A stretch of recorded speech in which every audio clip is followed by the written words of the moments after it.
Hi, I'm Dylan from the Paper Pilots, and thanks to the guys at CleverPatch, today I'm going to show you one of my favourite paper planes. Now, it's my favourite paper plane because I got to make it for someone else. I actually invented this plane and gave it to someone quite famous on TV. His name's Andrew O'Keefe, and I invented him the Andrew O'Keefeinator. It's a pretty cool flyer. So follow the instructions you've been given, as well as the step-by-step guide, and make sure you fold along with me. So to start our plane, we're going to fold in half lengthways, making that nice and neat, nice and symmetrical.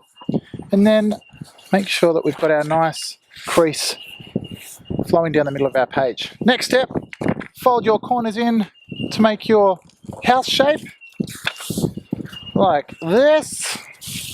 And then what I want you to do is imagine this edge running down the center of the plane. So I'm going to fold that inwards to make sure that that's going up and down the middle there. So once I've done that fold, you should start to see the plane becoming very pointy.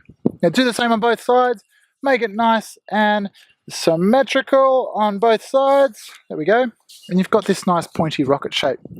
Next step on this one's a bit dramatic. We're actually going to change this plane quite dramatically. Now fold the top point down to the bottom, just where that middle crease lies, and then squish down all of your folds nice and neatly. Now the next step is really difficult because we're actually folding using this as a reference. Now think about this point here to this point here, that whole edge in there, we're going to actually use that to continue on this line to the point here. So if you fold that upwards, you'll notice that this line now continues all the way to that point there. And doing the same on both sides should be fairly easy because once you've done it once, the second time is much simpler.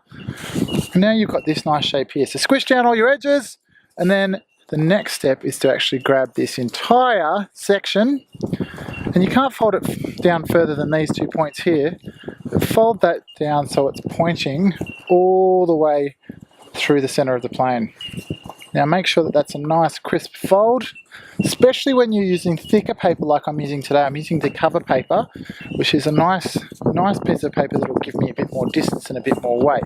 But it's important to get those creases nice and pressed down. Next step is to fold your plane in half, making sure that all of that fold there is on the inside. So once we've got this, the last thing to do is our wings. Now this is a little bit more complicated because we've got quite a lot of paper bunched up in the front here. So I'm going to actually fold this edge to the bottom here so that it's in line. I'm also going to fold this wing at the same time. So I'm going to grab both of these sections here and fold that edge down to the bottom and push through. So now I've got that wing there, which is looking pretty good. Next thing is to obviously do the other side. So matching up those wings as a template and the nose as well. And then I've got the base of what my Andrew O'Keefeinator is going to look like. But to make this plane fly much straighter, we're going to add something to our wings. If you have a look at the point here, and then this little corner here, we're actually going to use this little edge here to fold in a very small but stylish winglet. So it's nothing much, just looks like that. It's actually quite important to how the plane flies. So do that on the same on the other side. And then like every paper plane that we've ever made, we need to make sure that we've got that Y shape in the wings to help keep this plane flying nice and straight, nice and stable, so it's not going to roll over and crash. That is the Andrew O'Keefeinator. Make sure there's no one in front of you and give it a go. Nice.